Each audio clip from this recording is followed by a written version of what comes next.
Good afternoon. I don't have a pen. Hello, everybody. Good afternoon. Welcome to the Foreign Correspondents Club of Thailand. I'm Gwen Robinson, past president and editor-at-large of Nikkei Asia, and we're all here today for an excellent briefing on an outstanding report about the scam centre industry globally, but also particularly regionally. Before I get to that, I'm sorry, we never expected such a turnout. USIP has kindly offered the free lunch. So there is such a thing as a free lunch, but we've run short, and our friends from Winrock, who are having an event this morning focusing on human trafficking and other issues, have kindly said you are welcome to also utilise the buffet at the end, which is quite a good selection. So if you're still hungry or you missed out on this buffet, there is a buffet at the end with hot food, and you're welcome to eat that. And please say thank you to the Winrock people up there. Thank you very much. And in addition, if you want to order coffee or tea, that's also included. So you can ask a waiter for coffee or tea if you wish, or you can order extra food a la carte from the menu at a price. So with those housekeeping announcements, I'd like to turn to the topic of the day, regional scam centres, focusing on the report by the United States Institute for Peace. And before I go into the introductions, this panel is led by Jason Tower, who is second on my right. Will you put your hand up, Jason? I first came across Jason years ago when nobody was talking about scam centres, and Jason pitched up in Bangkok, and I realised after a while that he was spending all his evenings trawling the internet in his excellent Chinese and tracking these very sinister developments just across the Thai border inside Karen State, and also up in the northeast of Myanmar around Koh Kang, where, as we know, that was the real centre of the Chinese crime syndicates. So it's really great 3 years later to see the fruition of a lot of hard work over the years in this outstanding report, which is reasonably hefty, but not so hefty for anyone really interested. This report here, there are physical copies available, and you could, maybe Izat, do you want to stand up so people can see you? Izat here with USIP has some available if you want physical copies, or you can download it on the internet. Just search for USIP website. It's okay, Izat. You can, maybe at the end, Izat, maybe you want to just keep them there. People who are very interested can get that, or you can download it. And I'd just like to introduce our panel, and then we're going to hear from them. To my immediate right is Alvin Kamba, Assistant Professor, Joseph Corbell School of International Studies at the University of Denver. Then we have Jason Tower, USIP Burma Country Director. Next to him in the middle is Jake Sims, visiting expert on transnational crime at USIP. And next to him is Dr. Bridget Welsh, Honorary Research Associate at Asia Research Institute at the University of Nottingham, Malaysia, who specialises in Southeast Asia, and anyone who's tried to follow Malaysian politics will know Bridget extremely well. And finally, last but not least, is Erin West, Deputy District Attorney, REACT Task Force at the Office of the District Attorney in Santa Clara County.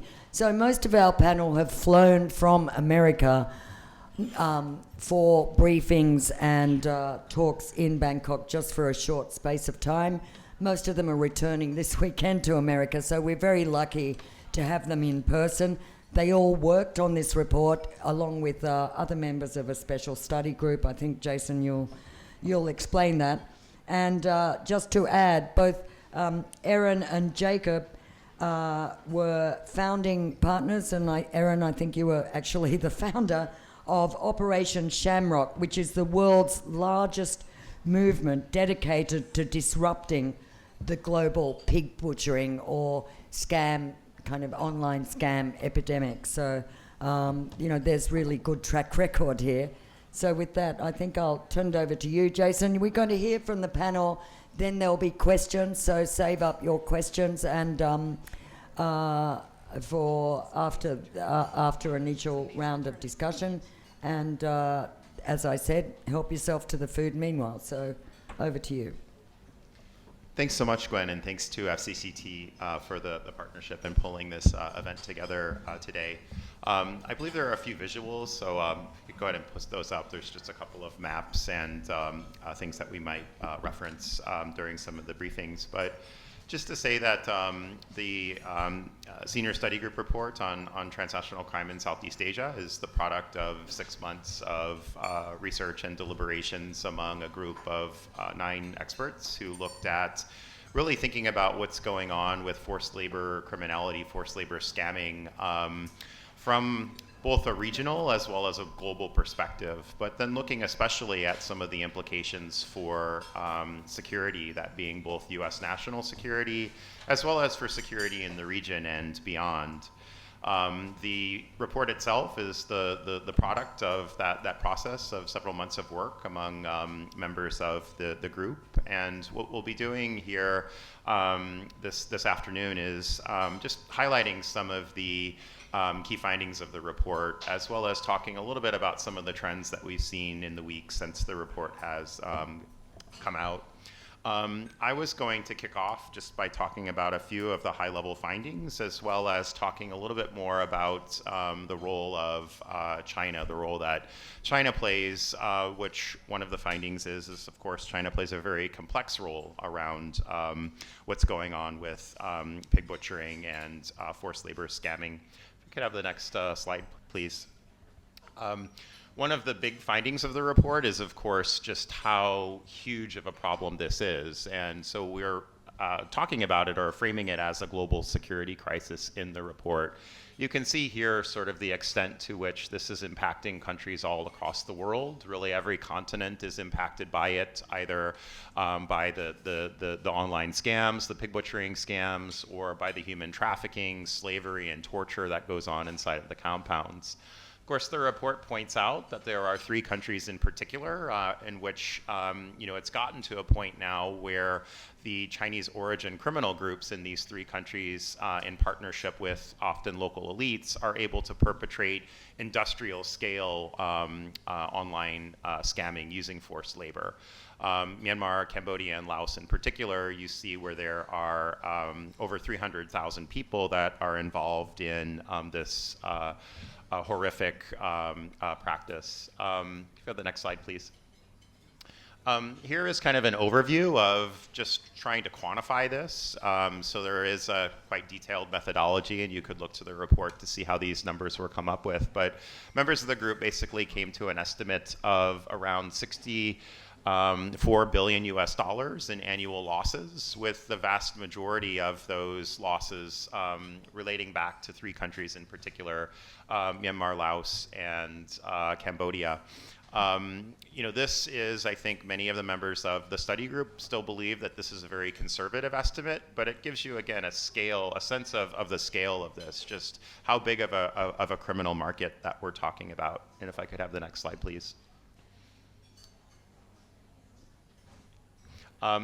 Then pivoting a little bit to talk about the criminal networks. One of the findings of the report also is that the vast majority of the criminal networks that are behind this crisis are from China, so they're Chinese origin organized transnational crime groups, but also that the pig butchering scams grew largely out of the online gambling industry that has become prominent in the Philippines, prominent across maritime as well as mainland Southeast Asia over the past 2 decades. And that's really the pivot towards scamming in many ways was pushed by the approach that Chinese law enforcement took to cracking down on online gambling, which of course is illegal in China. And so you saw kind of over the past 2 decades where many of these China origin crime groups built local connections across the region, became embedded in the region, and then ultimately came to really build out more and more of a space where they could perpetrate greater and greater forms of crimes in impunity. And so I think that's another key finding here, is that you've seen over the past 5 years that the forms of criminality have shifted from things that are more regional to global in nature. And you've reached a point now where they're able to get much more involved in human trafficking, modern slavery, and quite sophisticated forms of scamming that are targeting a global audience. The next slide, please. So then we'll hear a lot more about the implications of this for the United States, but just to say that the US is emerging as one of the top victim countries of these scams. Estimates of as many as 1 million Americans that were hit by pig butchering scams in some way in 2023. And really this is something that, as China increasingly cracks down on it, you're seeing that the criminal networks are pivoting to target victims in many other countries around the world. So also over the past 2 weeks, you've heard a lot of reports coming out of India about the number of people both being brought into scam compounds, as well as hundreds of millions of dollars in losses annually to Indian victims as well. So that's another thing to highlight. Also to highlight here is that this is a problem that actually has become present in the United States. So some of the criminal networks themselves have actually infiltrated the United States. And you'll see here this passport picture, which actually comes from a Chinese social media site that puts out information about scamming. This is an individual who was recently arrested by US law enforcement for his role in laundering, and you can see the headline here, $73 million in proceeds from pig butchering scams. This was going on in the United States. Next slide, please. So then I wanted just to talk a little bit about how the criminal networks are able to move very easily across countries. And I think this is another finding in the report, that these are very much networks, right? So if you have a crackdown, for example, in Myanmar, then these criminal actors will be able to pivot quite quickly to, say, Cambodia or to Laos or even to other parts of the world. So the picture you see down here is actually of a syndicate that recently opened in Sihanoukville last December. Many of these individuals, they connect back to Broken Tooth's Hongmen Association, and you'll find more about Hongmen in the report. But what's significant about this is that many of the individuals pictured there had previously been involved in Myanmar, where there was a big crackdown starting from October of 2023. So that sort of shows this pattern of pivoting. And then the next slide, please. And then I just wanted to say a few things about China's role in this, in that the report finds that China really has 3 different roles. One as one of the key victim countries. Chinese police have reports that there are, again, billions of dollars being lost annually to Chinese victims. And some of the most recent patterns are actually that the types of tactics being used to traffic Chinese people are changing very quickly. Now with more and more people falling prey to these investment scams, where they're invited to come, say, for example, to Thailand to talk about a business opportunity, and then trafficked across the border into Myanmar, are often sold. In the case of this couple, this happened in April of this year, where this Chinese couple was sold into Myawaddy for about $15,000 US. Next slide, please. Then the next role is as an enabler. And in this regard, you see where there are many historical connections between the online gambling firms that the scam syndicates ultimately formed out of, and Chinese state-owned enterprises, Chinese government officials, Chinese embassies, different elements of the United Front or the Chinese Communist Party. To highlight a very recent example of this, Bai Jiahui, who also links back to Broken Tooth's Hongmen Association, he was actually chased out of Thailand in mid-2023 by Thai law enforcement, only later to show up in China, where he was given an award at the end of 2023. This picture is actually in early 2024, but here you see him pictured with, that's right, representatives of the Chinese Communist Party and a key Chinese Communist Party committee. Again, this is someone who was involved in the pig butchering scams here in Thailand and was wanted by Chinese law enforcement. And then the last slide. And then the third role of China is as a source of law enforcement going after these things. If we could move to the next slide, please.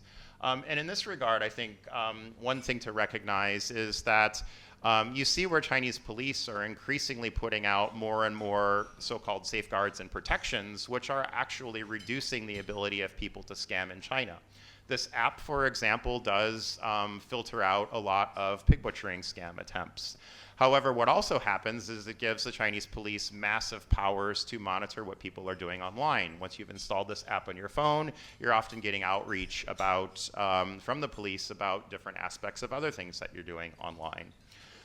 Then you'll see where China is increasingly getting involved overseas, cracking down on this issue, but framing the crackdown as part of China's contribution to a new global security initiative. And around this initiative, China aims to really to reshape global security norms, but it's instrumentalizing the issue of the overseas criminal gangs and scamming outfits as a means of gaining more access for Chinese police and building influence of Chinese police overseas.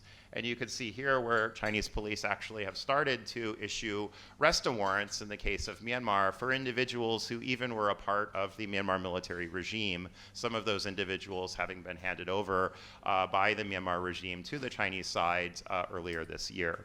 So this gives you a picture of the complexity that's there around China's involvement. We'll be talking about other aspects of the report here.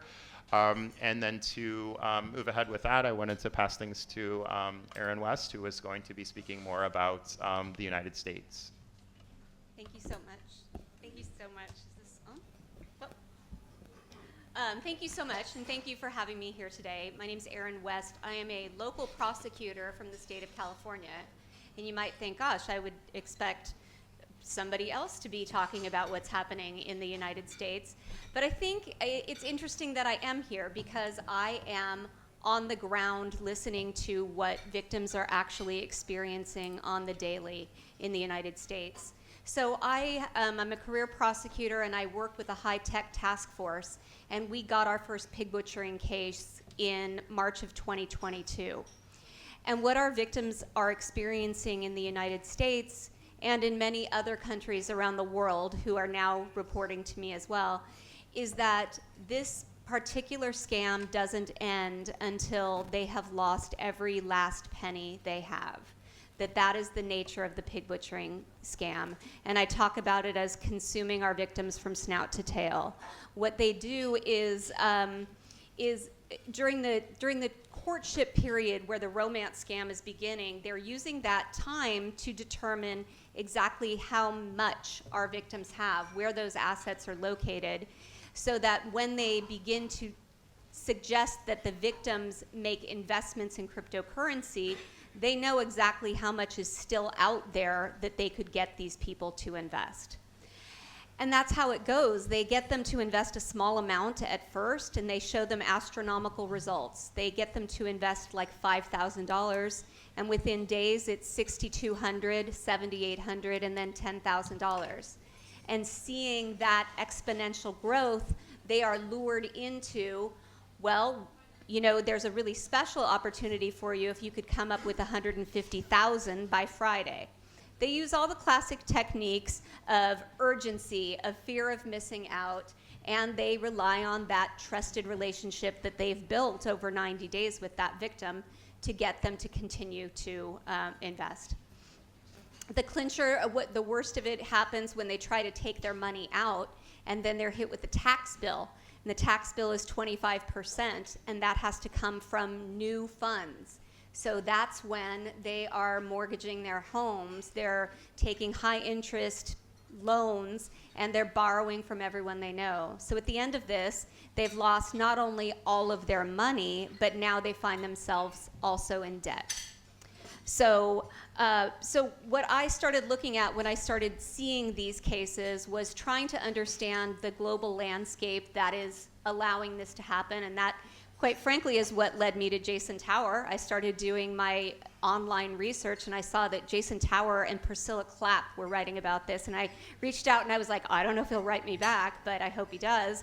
And that's how I end up sitting here today, is because I realized how massive this is to the American public. That figure of nearly $5 billion is woefully low. We know that people are embarrassed to report this. There is shame attached to this. They're not treated well. And so I would submit that that number is at least 10 times that, which means $50 billion was converted household by household in the United States into the hands of bad actors. And that drove me to really think about this on a global level and build something called Operation Shamrock, which looks at this crime from its inception to its end, really trying to bring together the social media, banking, cryptocurrency exchanges, local, state, federal law enforcement, international law enforcement, diplomacy, and victims, and to bring them together into these same room to discuss what can we do together, because this is a massive international problem that no one country or organization is going to solve. And so I'm grateful to be here to share my experiences in the United States with you today. And so thank you so much for having me. Thanks, Erin. And I think Jake Sims was going to come in next to talk a little bit about the modern slavery, human trafficking, and elements in mainland Southeast Asia. Thanks, Jason. Thanks, Gwen, for moderating. So while pig butchering and the organized crime networks that have existed and perpetuate this have existed for a really long time, this emerged into a human trafficking epidemic in mid-2021 in Cambodia. And when it exploded, it also simultaneously flipped the entire paradigm for human trafficking in the region and more broadly. For decades, the dominant cross-border trafficking modality has been highly rural, highly vulnerable, fairly lowly educated people from fragile countries moving to the major markets around the region. And this changed that dynamic. These are no longer people running from landlessness, high indebtedness, limited economic opportunities in places like Cambodia and Myanmar, but they were people coming from around the region and increasingly around the world to those countries where these criminal industries had embedded and gained significant influences over those economies and political landscapes. And so these are pig butchering, forced scamming victims on the Southeast Asian side are generally highly educated. They're people who'd held professional jobs in the past.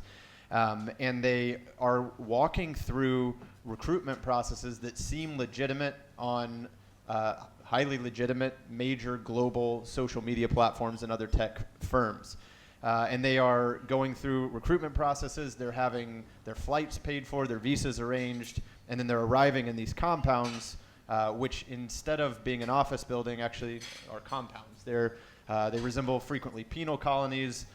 Sometimes they exist in areas of highly contested sovereignty in places like Myanmar or in places of low governance like Cambodia or Laos.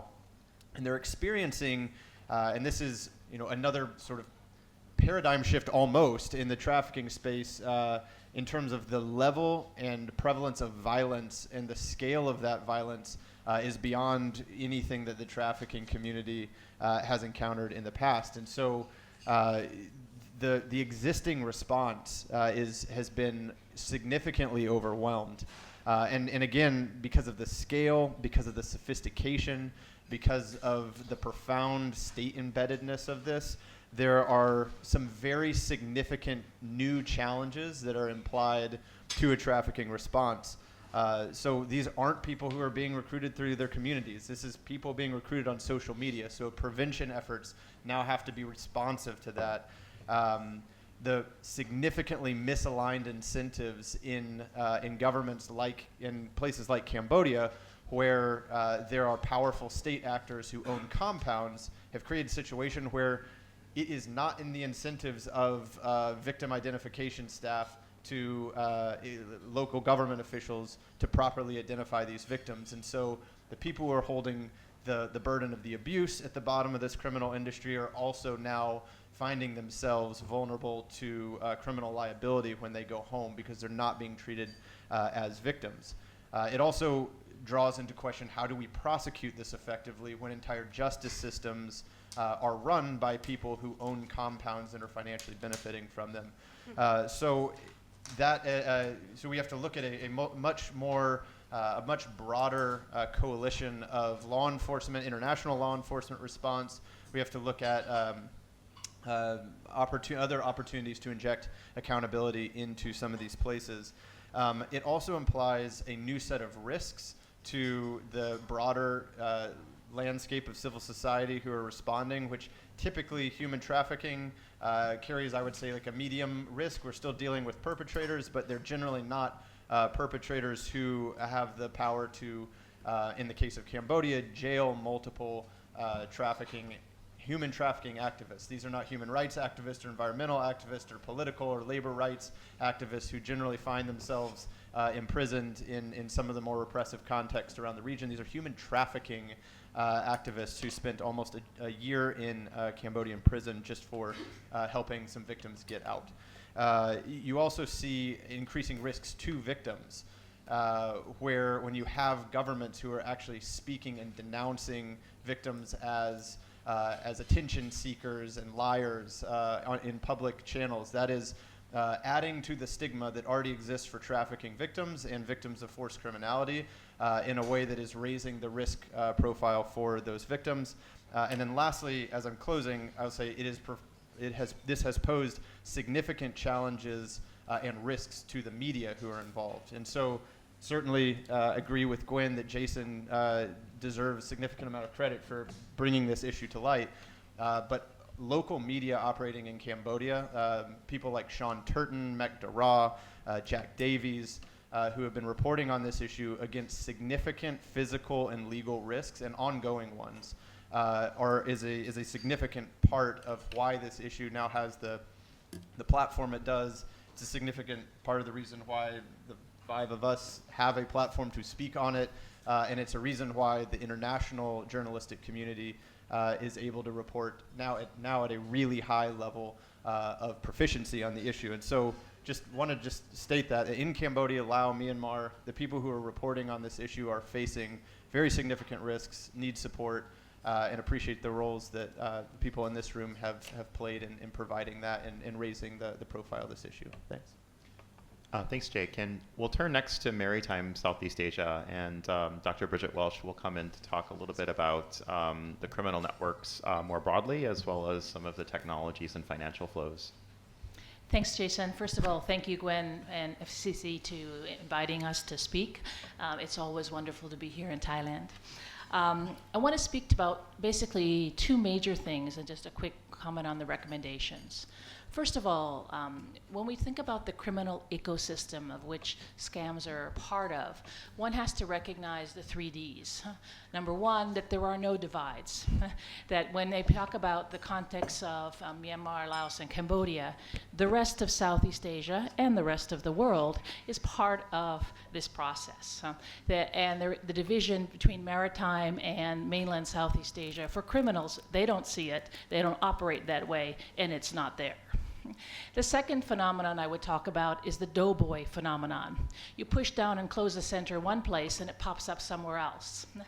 You close down a casino and a compound here and it moves there. There are compounds, yes, in places like Myanmar, Laos, and Cambodia, but there are centers all over parts of Southeast Asia where these scams are operating from. Although the level of violence and escalation of pain and harm is clearly very more significant in the compounds, I would say that there still is this phenomenon that is very dynamic. And that's the 3rd D, the dynamic element of what's happening.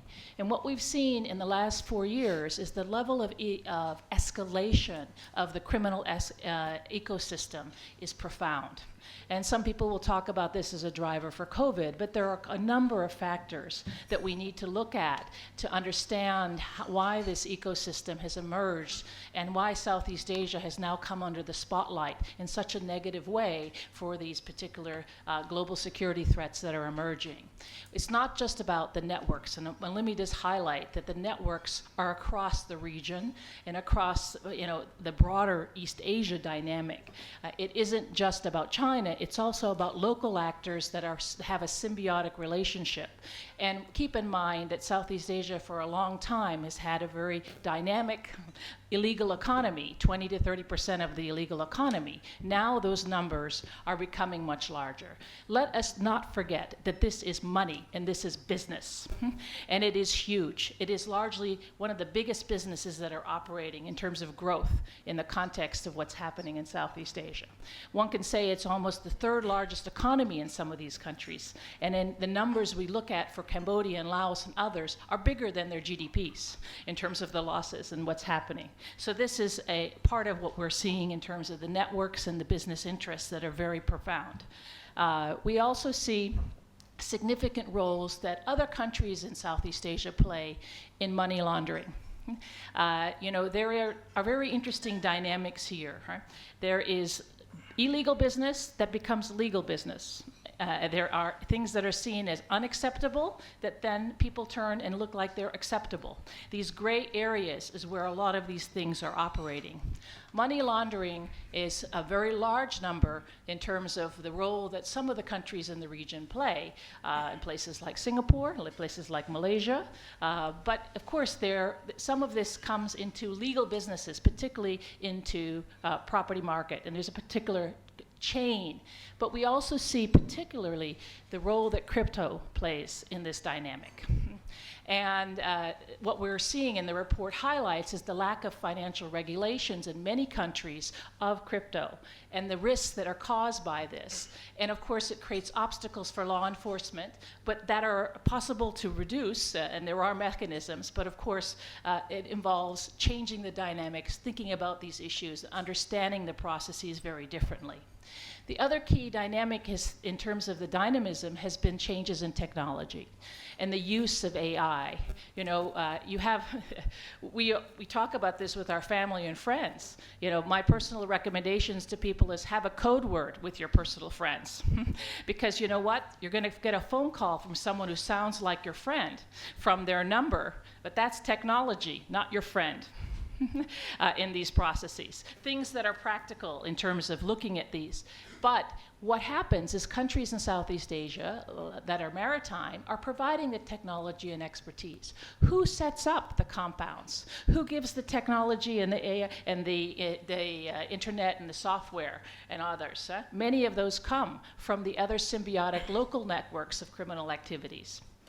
And of course, what we're also seeing, which is also worrying, are copycat dynamics that are emerging, which also has an escalation of leading to this dynamism. So this brings me to the second bigger point, which is what are the effects of this? We now have in Southeast Asia a larger and more significant criminal political economy. And they are vested very much in capturing political elites, investing in political elites, and making sure that this particular political economy survives. They do this through a whole series of tactics, giving philanthropy, giving campaign funds, giving all sorts of different incentives financially. And of course, it impacts issues of governance. The second big impact is the impact of victimization of Southeast Asians. We've spoken about earlier about the US and China, but keep in mind, it's Southeast Asian, ordinary Southeast Asians who are on the front line of having to deal with this. The trafficking numbers are high in terms of the scams, but the scam victims are high. And so in Singapore, for example, they report $500 million just last year. In the case of Malaysia, it's 1.3 billion ringgit just of last year. These are not small numbers, life savings and others. The numbers of trafficking victims are very well underreported, and we've seen multiple rescue operations. So Southeast Asia is very much on the front line from a perspective of security risks. And finally, there is the impact on governance, which is that this type of political economy and practices encourages poor governance in terms of issues of corruption, and it becomes a vicious cycle. Because the fact that law enforcement and others is unable to address these issues also creates a lack of trust in the system, and it becomes a vicious cycle.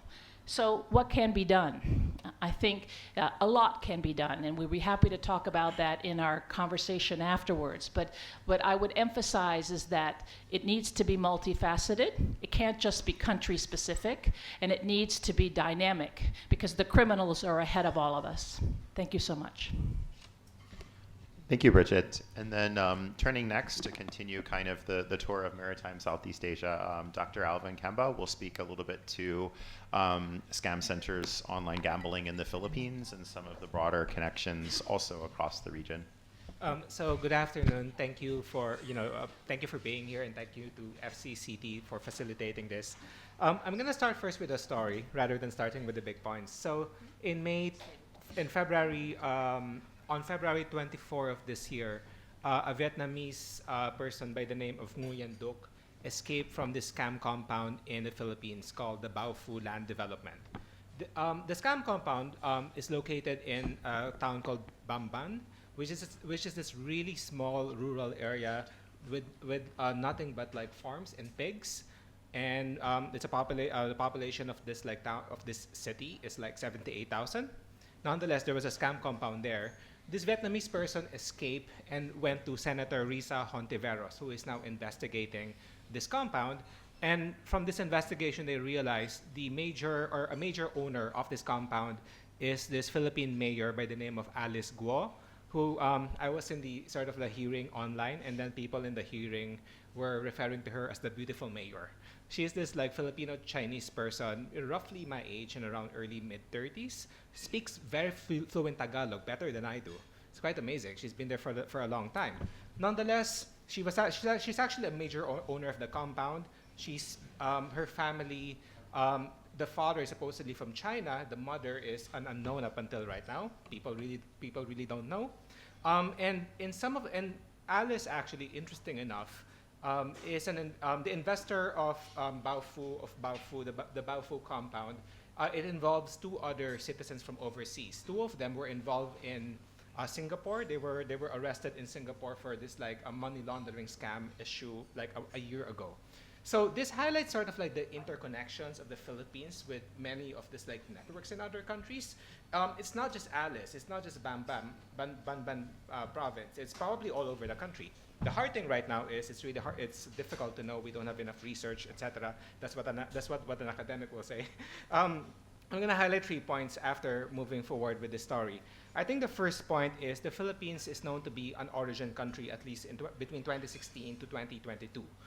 Criminal networks in the Philippines have been there for the longest time. Previously, before 2016, it was under Jack Lam. Online gambling was under Jack Lam and Bobby Ong Pin, who's a Philippine oligarch. Come 2016, Rodrigo Duterte comes in, most famous for his tilt towards China. But one thing that he wasn't really famous about is he actually opened online gambling to sort of like Chinese investors and basically people with different citizenships yet are connected to China somehow. So Rodrigo Duterte opened the online gambling sector. He brought his partner for the longest time named Michael Yang. And Michael Yang has been working on the Philippines since the 1980s and the 1990s, involved in smuggling, in drugs, etc. Rodrigo Duterte turned the online gambling sector into a major economic sector in the country. You're looking at, let's say, 300 online gambling companies, 500,000 to 1 million Chinese citizens working in this sector. And when I say online gambling, it's not just online gambling. You're looking at companies involving programming, hacking, I would say even scams, the early versions of it, and even harmcore, which is when they feature individuals being tortured or sexually assaulted, and that's something that's actually being shown on the screens of people who are gambling online. Now, when COVID happened, eventually the sector collapsed. They shifted into the scamming sort of business model, as what Jason said. Despite sort of like this success of like the collapse of the sector, you still have a lot of these firms there, and they're now operating underneath. They're operating through connections with the government, the ones that the Marcos government refused to like persecute. And so there are a lot of unknowns. We still don't know like how many are left. But according to the official data, it's really gone down by a lot, from 200 something companies down to 30 companies, from 500,000 to 1 million down to 100,000 to 150,000. I'm just gonna end like with one more point. There are pre-existing connections, yet the connections between the Philippine-based online gambling scamming networks with the Mekong Southeast Asian countries or the mainland Southeast Asian countries is largely unknown. And that's mainly because when I was researching a lot of these companies and I was looking at the names of the people in the Security Exchange Commission records, a lot of the companies come from Cayman Islands, British Virgin Islands, the Isle of Man. They hide it very, very well. And then they bifurcate like these companies with other companies hiding within companies and hiding within across like organizations and people. So there are a lot of unknowns, but I'm sure the connections are there. We just don't know them right now. Thank you, Alvin. As I think Bridget has already mentioned, one of the key recommendations of the report is that there needs to be really a whole of government, whole of society response, which brings together the whole of the globe, basically, in order to meet the types of challenges that we're talking about. You'll find a lot of specific recommendations in the report relevant to aspects of dealing with modern slavery, dealing with the human trafficking, dealing with the scams. So I would encourage, again, to have a look at the report, which you can, again, there's some hard copies of it here, or you can also find it on usip.org. But I wanted now to hand things back to Gwen for a moderated discussion. Thank you. Thanks very much, Jason, and thanks to all of you for really filling us in so succinctly on some of the key points of the report. We are going to take questions, but first I'd just like to have a little bit of a discussion perhaps and follow up on, I think as several of you have referred to and in the report, as you say, you end with some excellent recommendations, all of those things you mentioned, but I think one thing is it all depends on cooperation of countries concerned or which have influence or involvement in the whole rotten industry. And I'd have to say, perhaps you could be a bit more specific on how you're suggesting these kind of mechanisms, committees, country-to-country cooperation, international agreements would really work and how they'd be enforced, because it seems to me that a lot of the countries we're talking about, at least in Asia, the actual authorities are part of the whole rotten system. I mean, even in Thailand, which is actually, it's not like Myanmar, which is imploding and in the grip of a violent and out of control junta, but, Thailand is a fairly civilized place, but we know that some of the authorities, including law enforcement and military, are actually, part of the problem on a small scale. And I think this is the whole problem of Interpol, and why Interpol's not really particularly effective is they've got to share data and cooperate with countries that are actually part of the problem. So have you thought of, you get the question about how do you actually make some of your recommendations work? What would it take? Maybe I can start with you, Jason. I'm sure you're nodding your head, Erin. You might want to say something. Go first.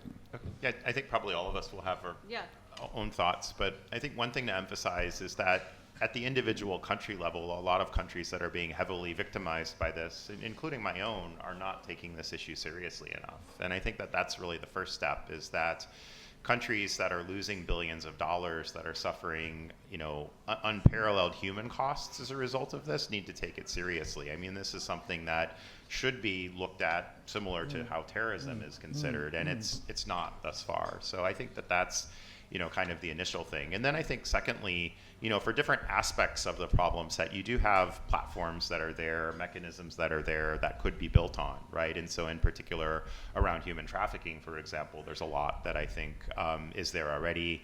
including the US JTIP report, which does look at that kind of around the world and might be also something to build on more in terms of thinking through how to have more international cooperation around it. But you also have UNODC, you have Bali process, you have many of these other multilaterals that could be built on as well. But I think the first step is individual countries taking this much more seriously.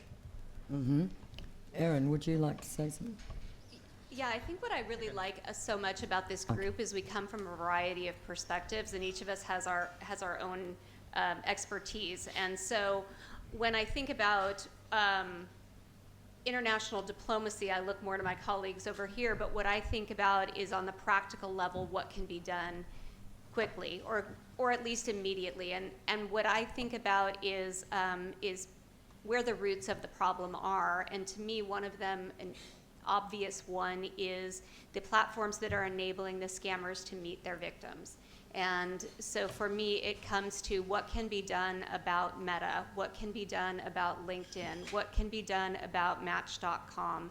How do we apply pressure in a way to really get them to root out the bad actors on their platforms? And so while there are, I think that's what's interesting about this problem, is that there are a million different ways to go about making a dent in it. What Jason mentioned is one way. I think looking at the tech part of it is another way. I think that looking at sanctions is yet another way. And but I do really come back to what Jason said, and that is really elevating the level of the conversation to the highest levels of government and really getting them to understand how massive this problem is, the industrial scale, the complete devastation of humans, both financially and as human trafficked victims. Right. Can I leap in just before you might want to address, this is related, Bridget, so, and Jake, I'm sure you've got something to say, and Alvin, you do, but can I just say, I think one of the things on a most simple level, we saw finally America woke up to it when the New York Times did a report and CNN. You know, before that, I don't think it was really in American consciousness, and that was only in the last, 6 months or something? It was sort of like, you know, it didn't exist, whereas in Asia we're living with it. I've been reading about this now for, journalists especially, we've been reading you, Jason, and listening to you for some time, but I think it's much more in the consciousness in Asia because it's Asians at the front line, but also the Europeans, Eastern Europeans and other Westerners who are now being found in scam centres in Asia. But I think it's this media element of very simple stories. And I think one thing, I think you do incorporate some of this in the report, but you've all referred to, you know, shocking violence and abuse in the scam centres, but we haven't really heard much. I'm not asking for specific details, but I would like people to know that, you know, recently some of these incredibly riveting first-hand accounts of people who've escaped from the scam centres, but only recently have I read some first-hand accounts of people that were a little more senior, not just the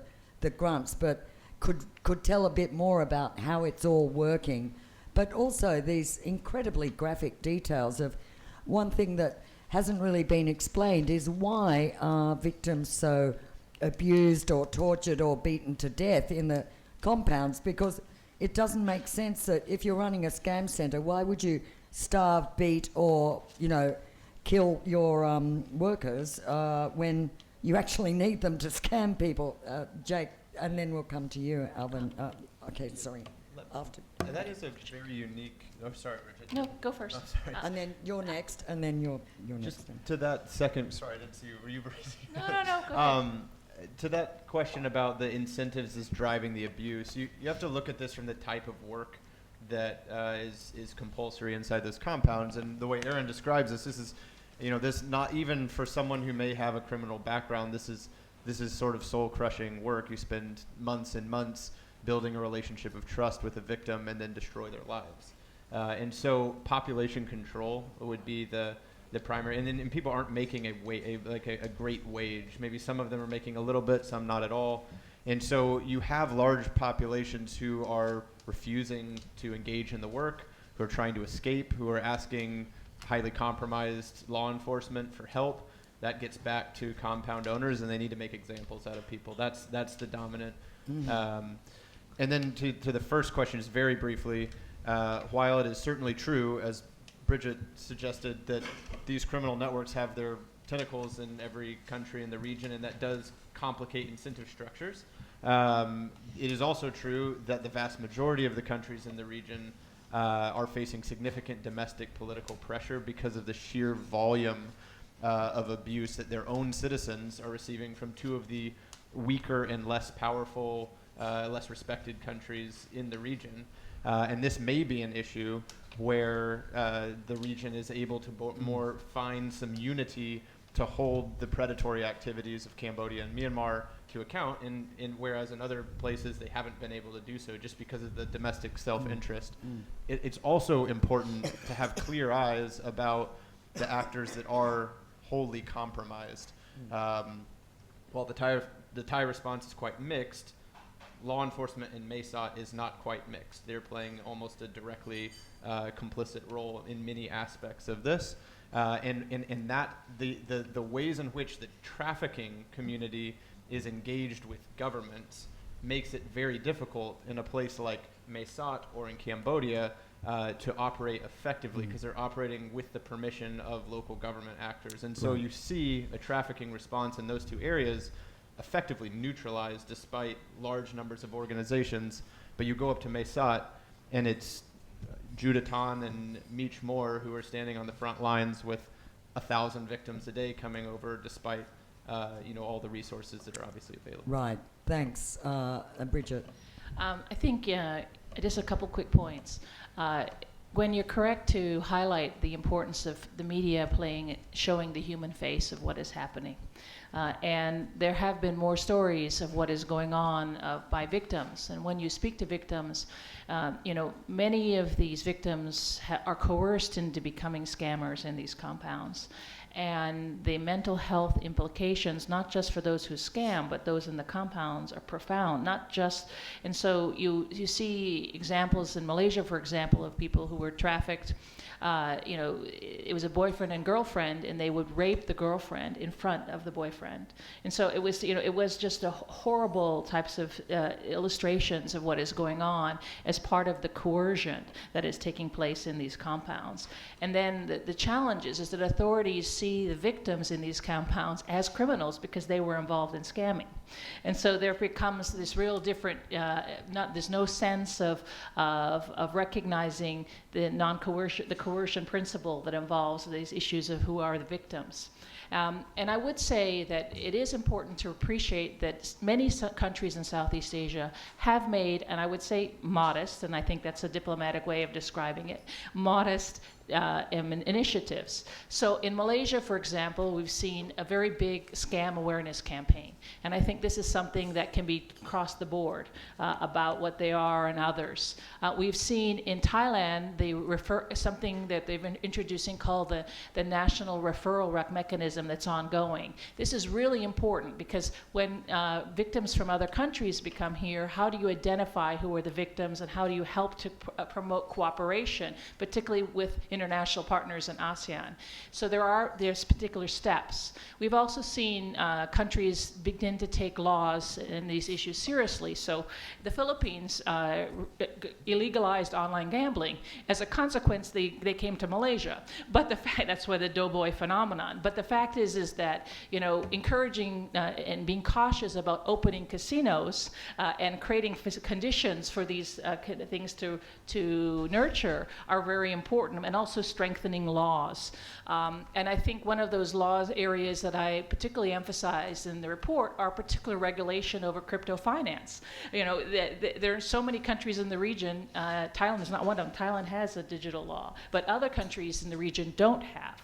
So there are these concrete initiatives. Now, admittedly, they touch the surface of some of these issues, but the more you have, the more you begin to have a boxing of the criminals, and the more you begin to create a momentum for a conversation about how serious this issue is.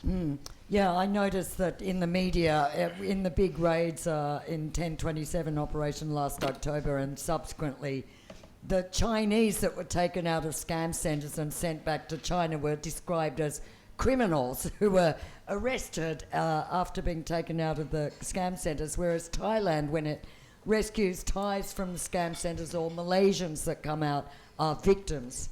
So that's a really, very big contrast in the portrayal of people. And as you say, half of them are probably quite, deluded, naive, innocent people who never meant to scam people, but they have actually been ruining people's lives for the last years, whatever. Anyway, Alvin, you wanted to say something? So I was able to interview people working in the industry, like both the workers and some of the mid-level Filipino-Chinese managers in 2019 and 2020. And the logic of violence really comes from the idea that the productivity of workers has an expiration date. When you capture them and you make them work, you sort of make them scam people, whether it's online gambling or scams per se. There's a hope initially that these workers can escape. So at that particular period of time, you're going to make them work, and the fear of violence instills them to work as much as possible so that they might be able to escape. So you have to make examples. Yeah, you have to make an example. Now the issue there is the industry per se, whether it's online gambling or scam compound, is very labor intensive. They keep recruiting people. At a particular point in time, many of these workers are going to lose their hope. They're going to lose their hopes, and they won't think they'll be able to escape. So you have to get a fresh supply of, let's say, coerced Southeast Asian or laborers from elsewhere. I think that's the main reason. Now, quickly, the Philippine example is a little bit hopeful. So when Ferdinand Bongbong Marcos came in 2022, he did not do what Duterte did. He did not really open up online gambling once again / scam compounds, even though he could. And the main reason was the public expected that he actually wouldn't. So a lot of this domestic pressure and the expectation that he wouldn't open up the sector once again due to the experiences of Filipinos during the Duterte administration forced Marcos at least not to open up the sector. However, that doesn't mean Marcos is perfect. Some of the remaining online gambling firms / scam compounds in the country are still very much connected to the Marcos government, but they're very few, or they're hidden, and they're not as open and they're not as expansive as many of the other Mekong countries.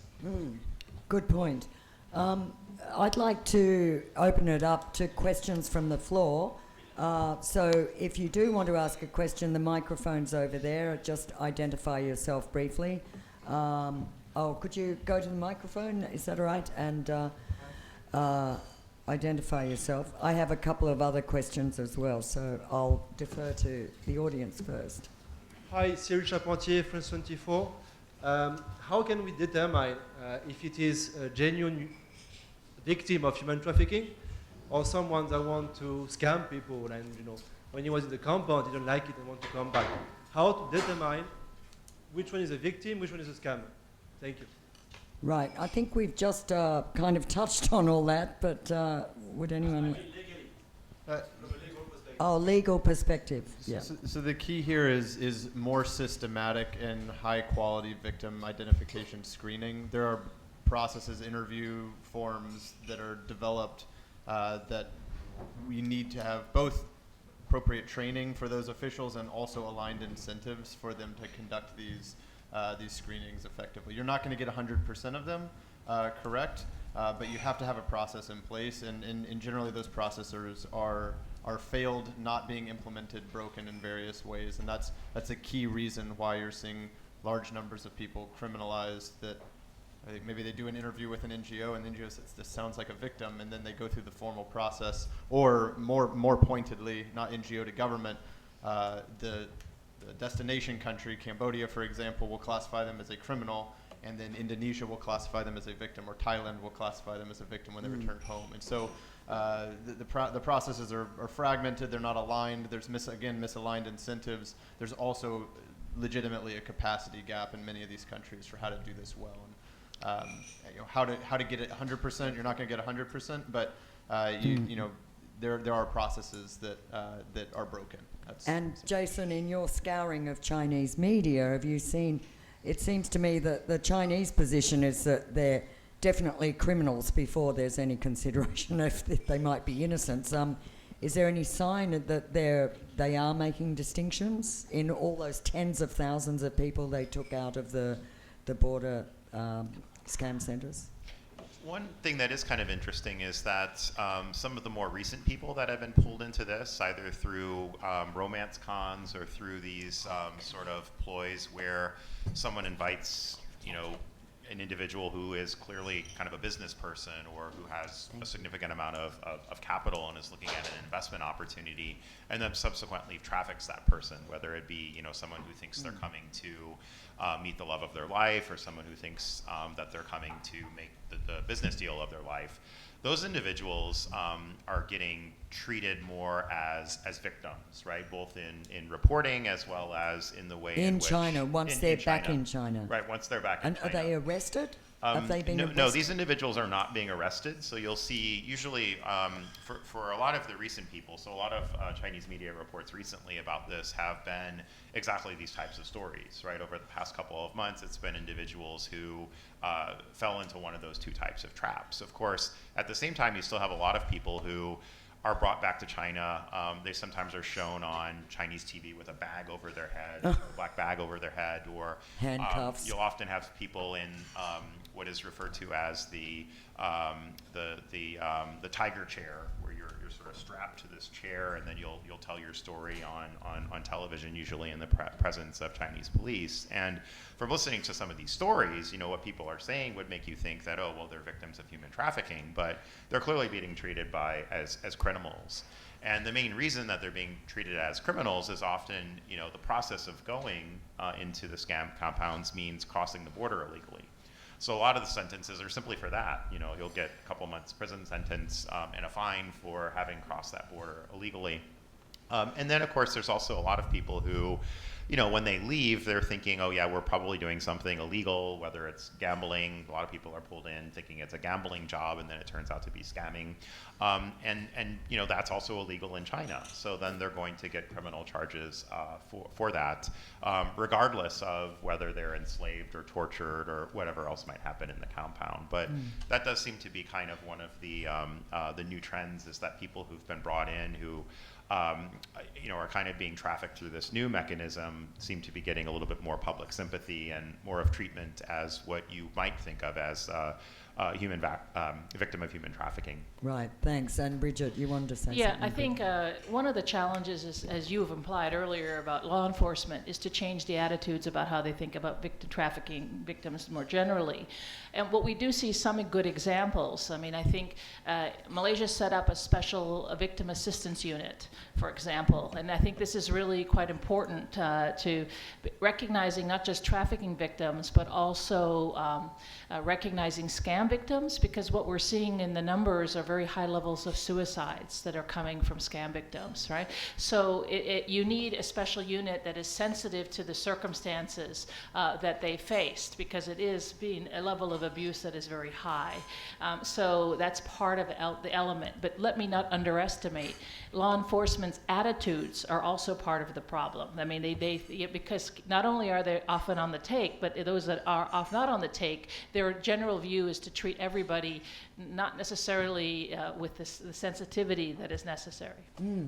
Good point. Yes, Joe. One of the other issues with this sort of scorched earth approach that China has taken to these black bag deportations is the lack of transparency, which presents its own set of ethical challenges for the repatriation process, because even if people are not being rounded up in these deportations, if they are slated for repatriation and there's no awareness from the sort of the intermediary institution, the trafficking organization, IOM, et cetera, that's running the repatriation process, it could really be the wrong decision to send them back to a country where they're going to be prosecuted instead of treated as a victim. And so it's not necessarily that they are going to be treated that way, but the lack of transparency is complicating things. It's creating a parallel crisis in Cambodia where there's large numbers of Chinese victims who can't return, and then they're highly vulnerable to be re-victimized.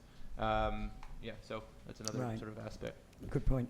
Yep. And just to two-finger on that is, there's at least now documented around 3,000 Thais and Vietnamese that have been brought through China and then repatriated back to Thailand and Vietnam. Oh, you mean these are the ones taken out of the northern out of scam Kokang, centers? right. Kokang, Hua. Right, and the status of those individuals is also unclear as to whether, I mean, again, it's a lack of transparency as to what exactly has happened to these individuals. Right, but they've been transiting China and been sent back to Thailand and Vietnam, or? So they went from the China border, sort of the Myanmar side of the border, out of Koh Kong into China, up to Kunming, and then they were flown back either to Vietnam or to Thailand. And you don't know what's happened to them once they reach, say, Thailand? I mean, it sounds like the majority of them have not been given sentences or have not been given designations as human trafficking. That's what it sounds like. But it's this problem of a lack of transparency. There's no transparency at all. Yeah, I think it's overwhelming the authorities actually to categorize and classify people, and they don't have systems. They're just developing them. Yes, please. Yeah. My name is Nathapop. I am a Thai journalist. I want to follow the sentence that the Thai people who came back from North Myanmar last year, right, and then went to China and back to Thailand. Right? I mean, I have been interviewed many of them, and I think some of them now allow 8 people got to the jail as they are a trafficking victim, right? But when they came back to Thailand, the Thai authority treat them as a trafficker, and also some of them also face the same problem as the economic problem. I just want to know that this thing also happened in another country as a victim. When they have to come back to their country, they got arrested by authority or even face to the same problem as an economic issue. Thank you. You were saying 8 Thais were sent to jail? Or? Yes, now in Chiang Rai. Yeah, I think there are more actually. Yeah, at least 8. Yeah. Have you tracked anything like that? What I would say, and there's been some good media coverage of this, is that Uganda in particular, I think, did do a great job of pushing really hard to get that designation for a fairly large number. I think it was around 23 Ugandan victims that were rescued out of a compound in Myanmar earlier this year. It was a very difficult process, and for a country like Uganda, I mean, it meant mobilizing the only senior diplomat that they have in the whole region to actually come out here and physically spend a month in the country. And you had legal teams, lots of expenses, but it worked. And there I think it's really credit goes to a country like Uganda. But what was the result? They were designated what? They were designated as victims of human trafficking. They were able to be repatriated without having to pay fines and other costs, and then they received some support when they got back home. From the government? Right, that's right. So can you imagine China doing that for like how many, 80,000? How many Chinese have been taken out of the scam centers? 49,000 is what China says just from Myanmar alone. So, it's. I think there's another number that's in the range of 83,000 people. From across the region. So it's astronomical. Yeah, I can't imagine China being happily paying the costs and sort of flying them all back home business class. I think the point here is that you need to really have. So the mechanism itself is not working without sort of the country that these individuals are from, their government really intervening and pushing really hard and putting a lot of resources into it. Right. Bridget. Yeah, just a quick point. It's not just the fines that they have to pay to the authorities. Often, for a lot of the Malaysian victims, they have to pay the hospital bills here in Thailand before they can leave. And so there's been crowdfunding mechanisms to try to help them. But this is the issues of the protection. And a lot of the victims in Malaysia end up being classified as criminals on Malaysia's side because of the problems of how they're perceived and identified from working in the compounds. So it's not just Thailand, it's other countries in the region. And that's where, just to reemphasize what Jason is saying just now, is that you need a protocol. Right? You need you need cooperation within the region to be able to allow access points, and you also need funding to help support the victims that actually have to deal with these. They're being victimized twice or 3 times, and that is the real problem that is emerging. They have to pay a hospital bill. Their families have to crowdfund. It's just it's a continued trauma that they are living with and their families are living with. And can I just leap in here? Does anyone have any idea what proportion require hospitalization and what kind of injuries are we talking about? Are they broken limbs or brain surgery or? Well, I only know from the incidents that I have followed in the Malaysian circumstances, and they were in hospital for a number of incidents. Most of these people were in hospital for a long time because they were physically beaten. They were, and then you've had women who've had massive harm that have caused inside their bodies as a result of the rapes that they've experienced. So it is just the reports that have been out there, and of course, we're only seeing the tip of the iceberg about what is happening in terms of the reports. But what we do know is from the level of the violence that we see that in the streaming in these compounds, it is clear that people are being left broken physically and mentally. And I wanted to highlight here also, there was a case of around 10 Malaysians who escaped from the Dongmei compound. That's the one that's involves Broken Tooth on the Thai-Myanmar border. But only half of them made it, right? So 10 people broke out of the compound, and 5 of them were recaptured. And I think Probably killed. The people who got away, of course, they were beaten, badly bruised, needed medical attention. But you're also worried about the many people who don't successfully escape when they get recaptured. I think if you're recaptured, you're really in a nasty position. Alvin, very quickly, we've got another couple of questions there. Yeah, sure. So the Philippines is a positive case where victims, when they're rescued, they're not given that criminal status. The big issue, of course, is hospitalization, getting them back. Making sure they reach home safely. There are more resources right now. There's a presidential commission under the Marcos administration that deals with this. There's also some senators are also focusing on this. But again, the reason why this is possible is largely because it's a political issue where it can be used by political elites to draw in legitimacy and votes so they can be re-elected once again. But it's vulnerable to the political cycle if these elites are out of power and if it's no longer a public issue. Then you're probably not going to see the same level of support as what you see right now. Right, thank you. Question, please. Oh, hey, thanks. Thank you, everyone, speakers. And then I do appreciate the insights that you shared with me and then all us participants. And me, I'm Jun from Canada, working in the investment field. And I have some questions, maybe just targeting more in the investment field. And maybe not so related to Southeast Asia, but more in the North America.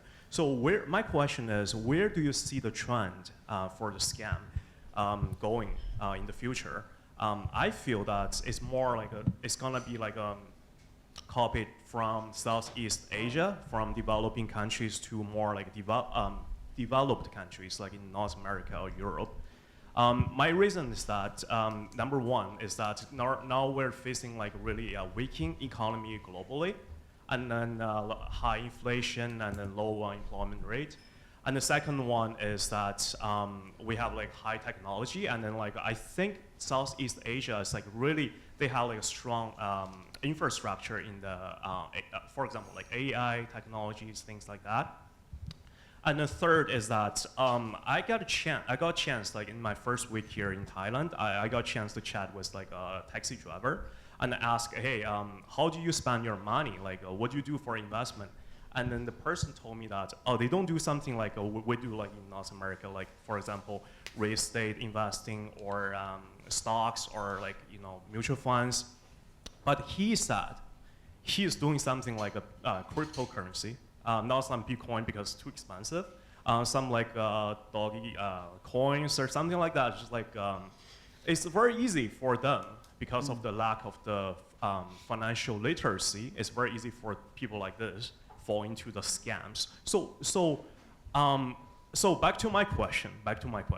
So where do you see the future trend? Is it gonna be a shift from Asia to North America? Right, so you're talking about a geographic. Exactly. And also another thing is that it targeting more in the senior citizen because we're using high technology. Targeting more what, sorry? Senior citizen. Because they have senior citizens. Exactly, yeah. Because they have lack of knowledge how to use AI, sure. They could fall into those scams. Right. Okay, thanks. Well, I don't know. Sure. Yeah. So what I would say is, if I'm understanding you correctly, where do I think this scamming is going? I think that there is no end in sight until the rest of the world understands this scam like they understand the Nigerian prince, this is not going to end, and this will continue. And until appropriate pressure is put on social media and banking and cryptocurrency exchanges, this is going to continue. Right, but are you saying that it is moving from Asia, or the expanding focus is towards Europe, America? Oh, I mean, it's definitely worldwide. He's talking about the cho- geographic thing. So geographically, I don't think we have any reason to believe that it's not going to go worldwide if it hasn't already. I hear, if you're talking about the footprint of where the scam centers are, the scam centers we know to be expanding already. We already know about scam centers in Dubai, in South America, and in Africa. We know that that is going to continue to expand into geographic territories that will allow that within their borders. And so as far as location, I don't see any end in sight to locations where scam centers can exist and victims worldwide who can be taken advantage of financially. Right. Yeah, so, I mean, like Aaron is saying, we are already seeing the compounds expand. And where they are likely to expand are the same places they have flourished in this region. It's places that have high levels of fragility, high levels of corruption, fairly strong access to quality infrastructure. But this is a fairly straightforward model. But it is going to, this type of scam, these sort of industrial scale compounds do require infrastructure and locally embedded connections. So you're not likely to see huge compounds pop up in Los Angeles or London. But in Mexico City, where we actually already know that there are compulsory labor scam operations happening in East and West Africa, in parts of Eastern Europe, this is a thing that's going to be duplicated because it's highly lucrative and it's again fairly straightforward to replicate. Right. I want to speak to the second part of your question, which is about senior citizens. There's a myth that they are going after old people. They're going after everyone. Everyone. But we're also seeing trends in some of the victimization. So, for example, we feel in the U.S. we see a large target number of people of Asian diaspora communities, for example, because of the way they're using the AI and the particular targeting. We also see that they find often a community and they get the networks through that community, right? And so it becomes localized in a particular area. So all of a sudden, you'll have this entire town that was victimized. So it's a very interesting set of patterns. And we do see an expansion of the victimization all over the world, particularly, but we now see rising numbers both in Europe and the US.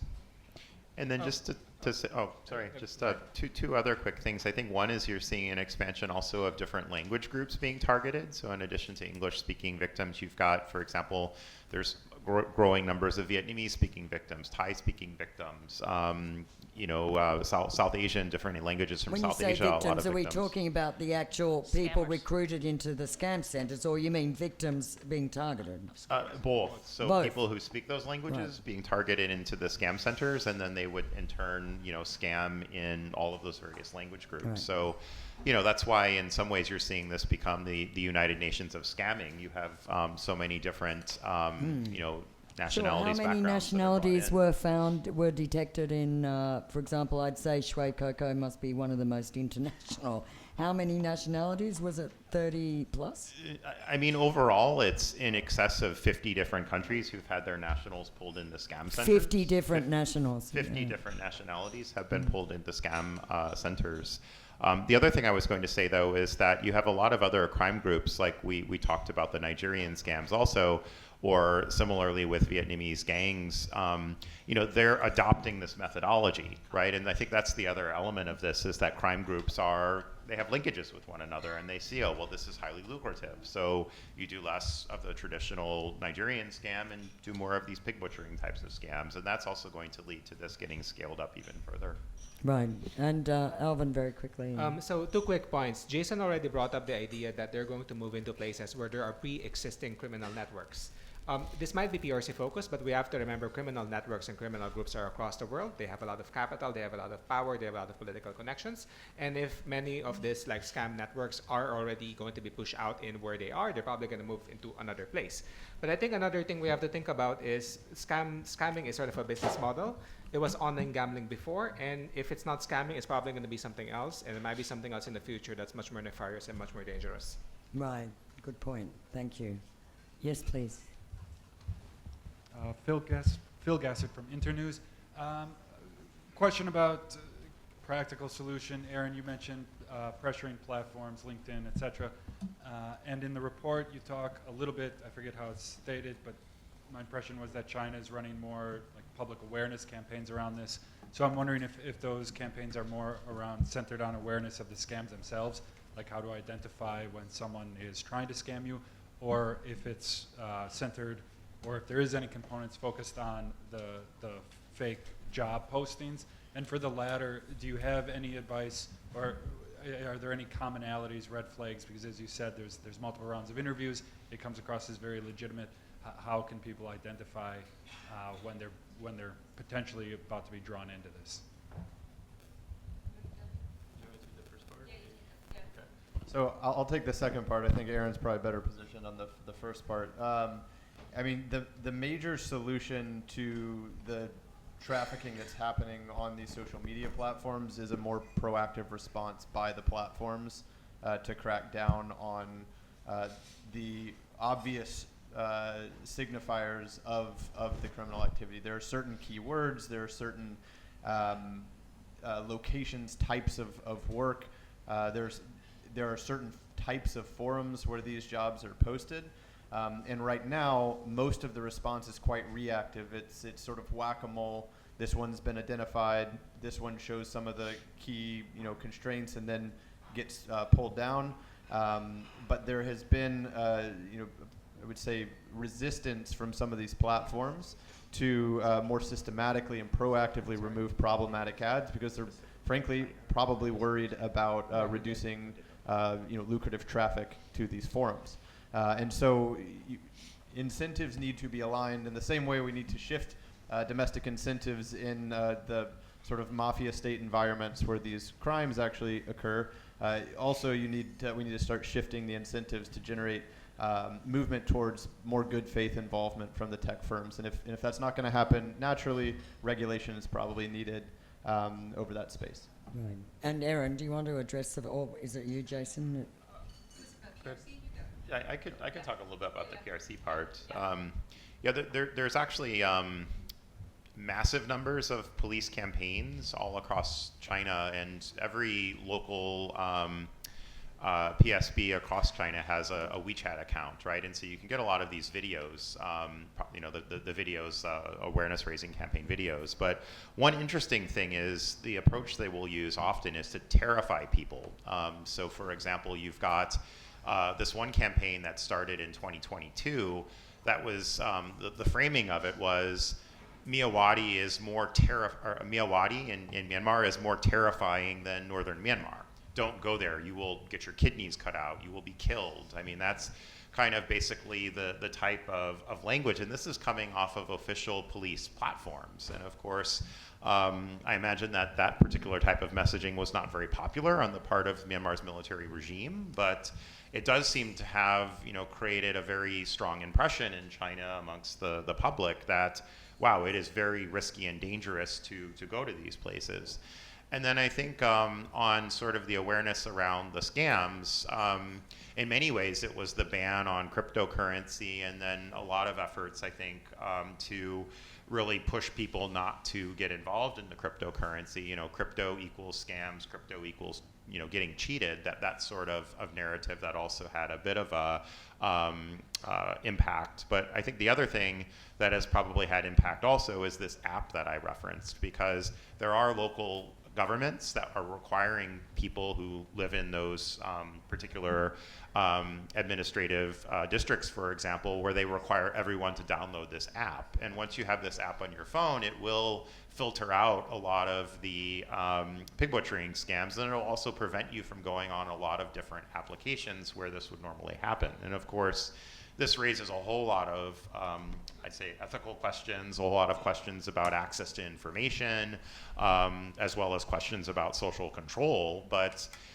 perhaps that's also part of why they're rolling out this app in the first place, because it does give the ability to monitor citizens. It gives the police much more enhanced ability to monitor people, and it also creates an incentive for someone to want to download this. Oh, I download it and I won't be scammed, right? But then the other side of it is, well, now the police are able to see everything I'm doing on my phone. So I presume you're not suggesting that as a model for the West. I don't think that's a workable model.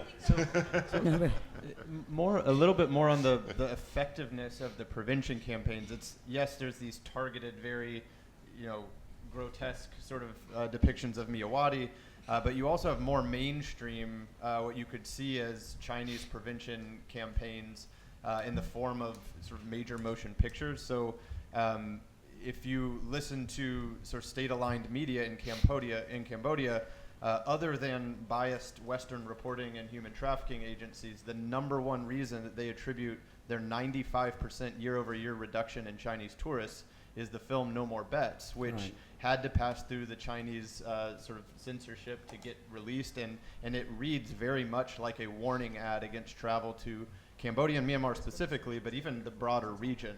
And so even in the sort of state reactions to some of these activities, you could say they're having an effect. Is the effect of eliminating tourism worth the benefit of whatever reduction in scam vulnerability? That's a sort of question for economists, but certainly they're having an effect. I just want Jason to fill in. You might want to say something, since you've viewed these films, and also they've had a lot of success also in Thailand, but didn't those films, there's a couple of them now, 3 or 4, isn't there, of lurid kind of plots of, people being caught up in scams that have been very popular in not just China. Yeah, I mean, I think in total, the 3 films, and the one that was screened here in theaters is called Lost in the Stars, but they netted about $1 billion. That's how profitable these things were. In total, that was the total ticket sales for the 3 films. So, I mean, if someone is in the business of producing films, perhaps that is one thing to think about. I mean, you could raise a lot of awareness, but also there may be a market for something like that. But yeah, I think all 3 of the films, watching them, it really did have, they're difficult to watch, right? I mean, it's, none of them present countries in Southeast Asia as places you would really want to go for tourism. Right. Just 2 quick points. One is, the point that I keep emphasizing with Southeast Asian officials is the importance of the reputational damage that Southeast Asia is facing. But the other aspect here is that when you have this criminal political economy, the implication is that legitimate businesses are hurt, like the tourist sector. And this is what really important to emphasize, is that it's not just about the victims and others, it's about your entire economy and what that means for sustainability long term. Thank you. And Nils, and I think we'll wrap up questions soon. Maybe this is the last one. Thank you so much, Gwen, and thank you to the panelists for this great session and all the work that you're doing in this space. My name is Nils Mueller. I'm with USAID here in Bangkok. And I just want to pick up on this line of thinking about how to more effectively raise awareness and get the word out about these issues and the risks and the costs. Obviously, this report and this panel is part of that effort, but I wanted to just also acknowledge the important role that journalists in these countries where we are play in amplifying that this information. So referencing our Thai colleague here, who's writing stories in the Thai press about victims coming back from Thailand, and I think we, as in an international foreign assistance agency, we really think about how we can help contribute to raising that awareness, but not just internationally, because I think a lot of the foreign correspondents have done a pretty good job of reporting on this, but it's really important that people in these countries understand one, what's happening, and 2, the implications and why it matters to them and their families and their communities. I want to acknowledge also our colleagues here from USAID's CTIP program, Encountering Trafficking in Persons, who are also working really hard to try to figure out how we can work with our Thai colleagues, our Thai government colleagues who also are here, to improve the victim identification system, et cetera, but also how do we raise better awareness. So what are the ways that we can do a better job of telling this story in a way that really captures the imagination of populations, whether here, globally, yes, but also in the countries where this is happening, because it does not seem to be resonating. I speak with so few people who actually understand what's happening and the implications of it. So we all have to do a much better job if we want to really make an impact here. So let me leave it with that kind of challenge for the panel. I'm going to take the first stab here, and I'm going to draw from this recent recommendation. So I'm working with Senator Risa Hontiveros in the Philippines, and one of the suggestions I made was sort of integrate this in the education system very early on. That basically means potentially textbooks, literally on like primary, secondary, junior high, high school levels. And sort of like this comes from this all society approach that beyond government and beyond journalism, the most like dynamic and the strongest like message can be seen through something organic, something that people will talk about amongst themselves. So integrating it in the Southeast Asian Filipino psyche in the form of jokes, rumors, ideas is like a really, really strong thing. And that comes from, I would argue, that comes from textbooks, that comes from commercials, that comes from what people see every day. USAID has a strong, robust program in the Philippines, numbering $579 million between 2019 to 2024. Some of this money can go to those things. Okay, thank you. And can I just before we turn to you, Sean, can I just add here? I'd just like to, maybe Jason, you could help that.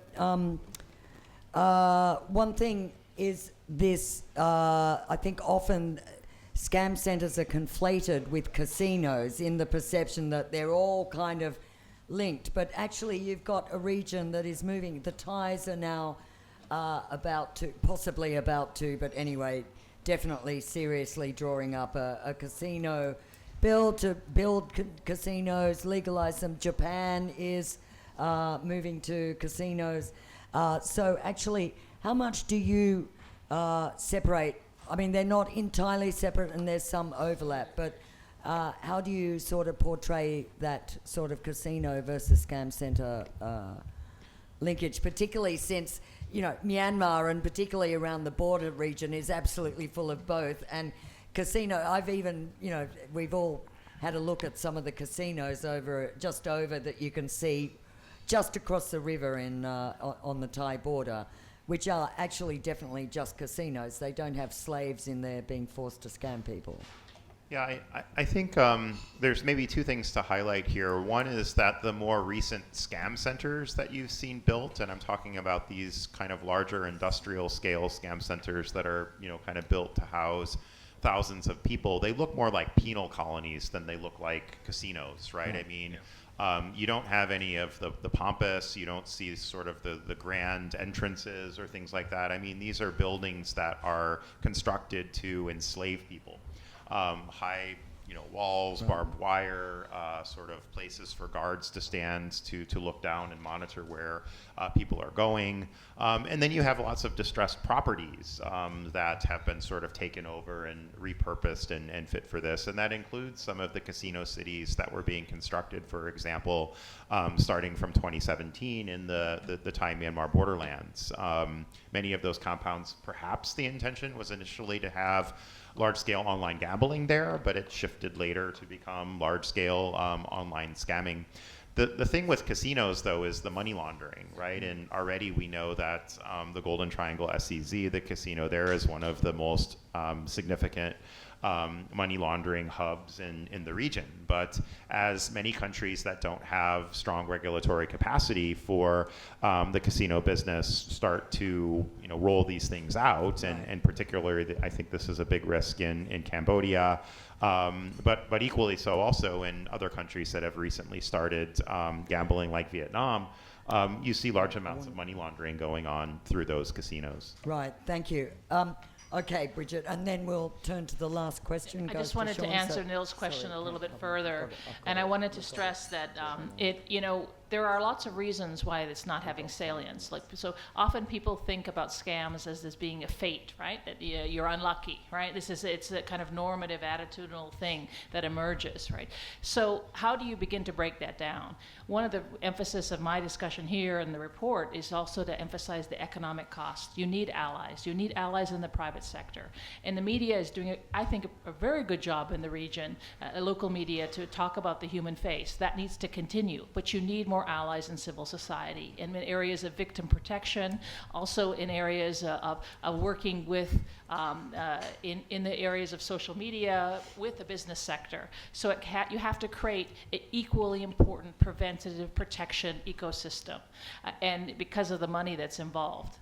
Right, Sorry, thank you. Gwen, sorry, I've got to add this as well. Okay, These thank stories are also being driven by two things, evidence and actual stories, and both of those things are sadly lacking on the ground. So the evidence base needs to be invested in, mapping out who these criminal networks are, feeding the journalistic community with that, and then supporting the local journalists who are on the ground facing risks, like I said in my opening sort of remarks, to actually tell these stories well, because it has to come. Right now, we're just operating from the same anecdotes and telling those over and over and over, and it's becoming a stale story. Sure. And to keep moving that forward, taking it to the next level, we have to invest, even despite the risks, in mapping out who these criminals are, who they're connected to, and then equipping the people who actually understand the context to tell them really well. Right, thank you. Sean. That's perfect. A perfect segue to my question, Jacob. Sean Crispin with Asia Times. Perhaps the elephant in the room here, of course, is like, what is Thailand writ large's complicity in the scam centers, particularly considering the proliferation on the Thai-Myanmar border. Anyone that's taken a trip down there can see that key telecom infrastructure that's pointing right at these scam centers is actually protected with military barricades, and you cannot gain entrance. You need a drone to actually see this phenomena.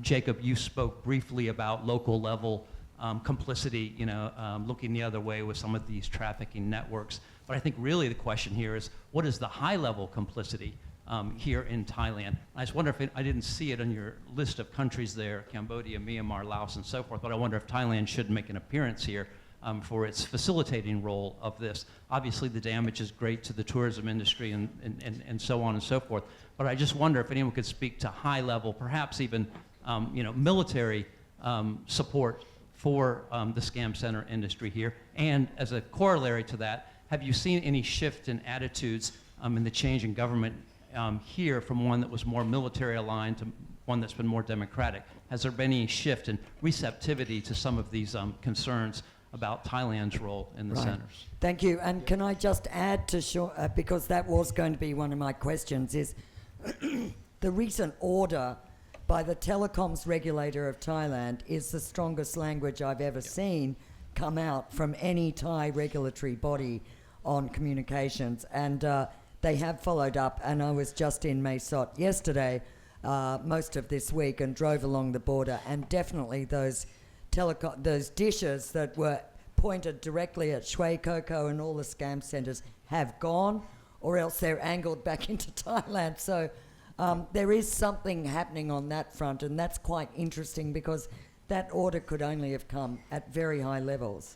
Yeah, and so since I'm sure lots of people want to address this, but since you're directing this at my comment, I think it's important to note that in Thailand, as opposed to Cambodia, Laos, and Myanmar, the main challenge is last mile implementation.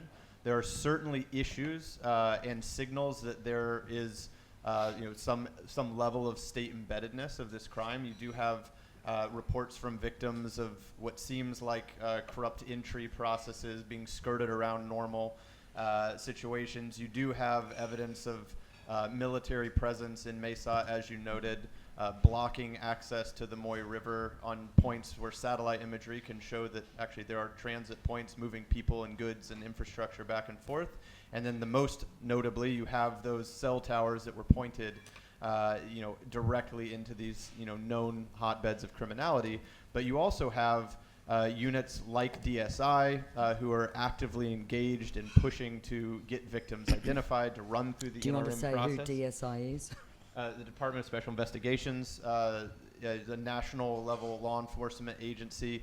Actually, the recent proclamation from National Bureau of Telecommunications is not the only one. This actually happened months ago, but the result, until very recently, was nil because of that last mile, those last mile implementation gaps, and that's what I was alluding to earlier. In the more criminally aligned elements seem to be locally concentrated, whereas the Thai government is seeming to have a difficult time aligning those. You are seeing progress, and this recent case of NBTC shutting down these telecoms in the strong language is a really excellent example of that. Yeah, and they should be encouraged. Actually, and just to add, I think we've got one or two Reuters representatives here in the room, but there was some very excellent work done by Reuters late last year on this with actually, and some of the trails lead surprisingly to certain cabinet members, even up to that level, who were named as part of Chinese-Thai associations that were directly linked to pig, not just butchering, but I think smuggling, like actual physical smuggling of pigs, believe it or not, is a hugely lucrative industry from Myanmar to Thailand, but also some direct links made with documentation on some of the trails that do lead high up into the Thai system. Yeah, I just wanted to add a little bit on this as well. I think one thing to keep in mind is that if you look at the context in Myanmar, you have really zero law enforcement capacity, zero responsible law enforcement capacity in the country. You have almost these enclaves with protection from the Myanmar military where no one can touch them, right? And then similarly, some of these areas where you have other ethnic armed organizations that are doing this, no one else can access those areas. So that puts a huge burden on the neighboring countries, right? Yeah. And so Thailand is sort of surrounded by countries where there's just a lack of capacity, a lack of will to deal with this issue. And it means that not only does it have to sort of safeguard these things in Thailand, but it also has to think about how to handle sort of the cross-border elements of this, which I think does put a tremendous amount of pressure on the Thai government. But it's also an opportunity, right? It's an opportunity to exert more leadership and to try to address some of what is very much a regional and global problem.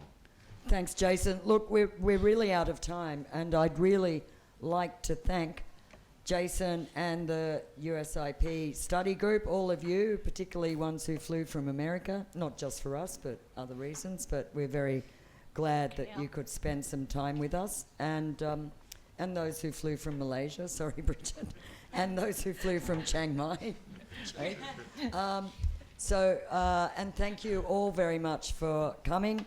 We've got a couple more events coming up related to Myanmar very shortly. You can keep your eye on our website or Facebook page, including on the 20th of June, one all about Myanmar military defectors, another area where Thailand is actually quite crucial.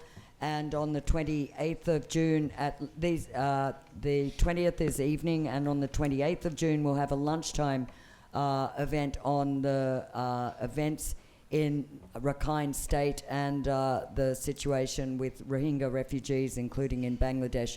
So keep an eye for those events, and also our fabulous revamped trivia night for something light. We always like to mix serious with less serious. Trivia night on the 28th with a new quizmaster, and I think that'll be a very fun night, so all are welcome. And I think that's about it. I'd just like to thank you all again. Big hand.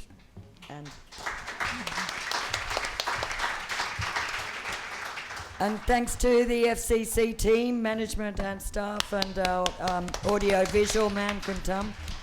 That was quite a double lunch header to handle. Thanks to you also, Glenn, for being a fantastic moderator. Yeah, thank you, Gwen, very much. No, don't worry about it. It's fine. Is the panel facing younger?